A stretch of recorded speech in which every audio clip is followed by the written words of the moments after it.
this is Texas Tiger Diggs, and I don't want to talk pinpointers for a while, and I've got a bunch of them down here. With the exception of vibratector, which could technically be called a detector, especially since its coil is not a whole lot smaller than the small coil on the compadre. But the rest of these are pure pulse induction pinpointers, and then I got to put another caveat in there, sorry. The Vibraquatic, this is a pinpointer. It is a little bit large on the end, but I have used it successfully, and it can't really be called a detector. It would just have to be called a pinpointer. And there is another one, I can remember the Vibrapoint, or there's another purely pinpointer looking vibra detector as well. And the Detechnix, which is about the only classically pinpointer shaped device in the pulse line that I found. There could be others. These are the ones I'm familiar with. And Detector Pro, and these are both Detector Pros. This is actually a pinpointer in its present configuration, but at the time, and I'm not sure if they still do or not, you were able to actually buy a coil and hook it on here and actually turn it into a standard pulse detector. I'm not sure if they're still available or not, but I bought that as an alternative. But you know, I bought this very early before I understood how sensitive pulse was to iron, and well, how almost impossible it is to filter out iron with a pulse machine. So it really didn't make any sense to use this in actual detector configuration with a coil, unless you were going in the ocean or in the beach, and then you still don't have really much ability to filter out or to discriminate iron, so it's still problematic. But this is a good pinpointer. And of course, this is the pistol probe, which is a somewhat better known of the line. And I do like this one, and this was the first one I bought, and it was specifically because of its depth. It was before the TRX came out, which is almost or just as deep. But you know, I hate to see these go, and I'm afraid in the market, as the VLF pinpointers are gaining more and more control, there's not much use of these pulse pinpointers outside heavily mineralized soil and gold hunting, etc. Because gold hunting, these are what you're going to have to use, because a standard VLF is not going to be able to function in the most sorry about that, there's a flash flood warning. It's not going to be able to function well in the most mineralized soil, though I have seen some pretty impressive things about people using their VLFs, pointing them at the ground, turning them on, and then in effect ground balancing their VLF detectors. But you don't even have to do that with the pulse detectors. In any case, so if you use these, I wouldn't give them up necessarily. In fact, I've used the Vibraquatic with a lot of success. I've used the Detector Pros, the pistol probe, and the headphone version of it, which name I can't recall right now.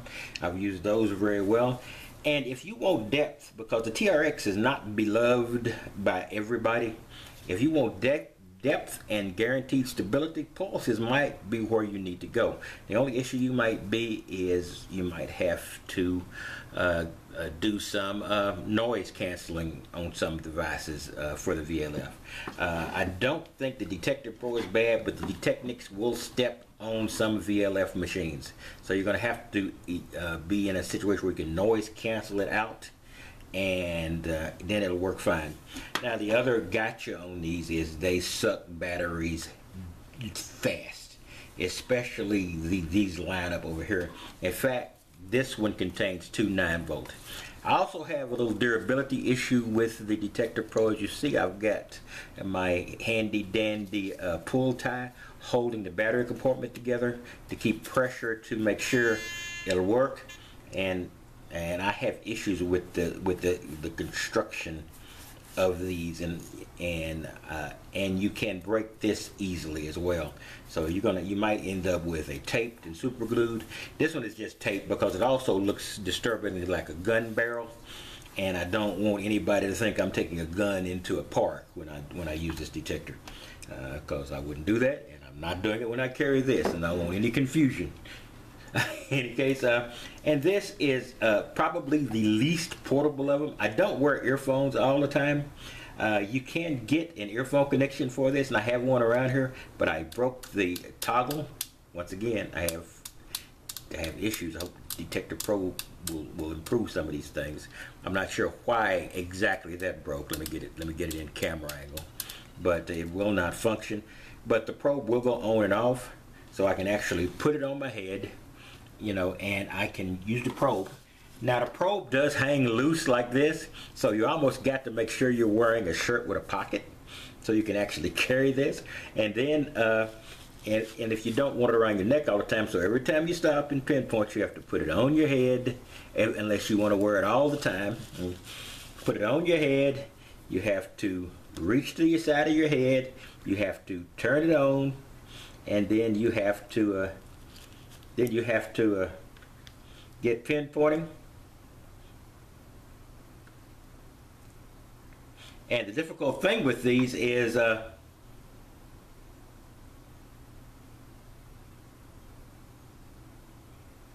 with the Detector Pro, I will give you an example with this, since you can't hear it through the earphone. It'd be difficult for me to do it. With this, you can set threshold, etc. So you have to actually open it up. You have to switch it on. You have to find a good frequency on your own. That's it. And then you have to set threshold, because threshold determines your depth.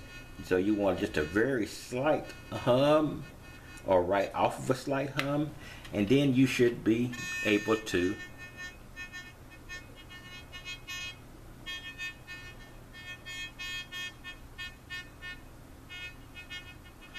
that's a pretty good depth right there using this. And because it's pulse, you have to keep it moving.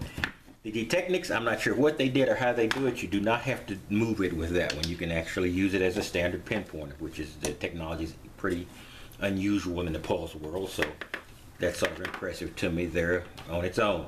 In any case, I just want to discuss some of the pulse pinpointers in case they go away one of these days, because they do have their value, and especially in water. Until the Garrett started coming out, these were the kings of the water.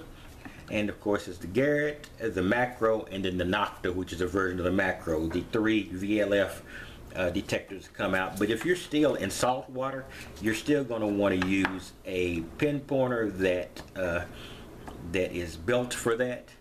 And Pulse is built for salt much more than VLF is. So if you're on the water, if you're going to be going out into salt water and you're going to be using a pinpointer, you're probably going to want a Pulse, or one of the Vibra-Aquatic lineup, Vibrotector, and the Vibra-Pointer, whatever the actual one of the actual pinpointer end type is, and that will work great for you. Anyway, I just wanted to give a little shout out to the pulse pinpointers. Don't forget them. They're still good. If you want depth with stability, the Pulse will go. Some people, the TRX drives some people crazy, because when it's at its razor's edge, it's a little bit unstable. But Pulse, you set the razor's edge for Pulse. Once you set it, then you can actually use it in a very, very stable manner in most environments. And anyway, it's Texas Tiger Diggs, and I'm through with my little love letter to the Pulse pinpointers, and I just want to let people know, just don't forget them out there. I use the Detectnics pretty often it's one of my backup pinpointers, and sometimes I'll grab it first, and I don't ever feel bad grabbing it. So think about Pulse when you're out there with your VLFs, and if you see a Pulse pinpointer, look at your situation. It might be the best one for you. In any case, this is Texas Tiger Diggs, and I will talk to you later.